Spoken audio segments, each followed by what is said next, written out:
Hey guys, a long time, but let's go ahead and repair this iPhone 15 Pro in less than 3 minutes.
And there you have it, folks. I repaired a 15 Pro.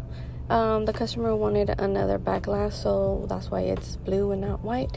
But if you like to see more videos like this, just let me know down in the comment and I'll try and post more videos like this. Alright, thank you guys. Bye.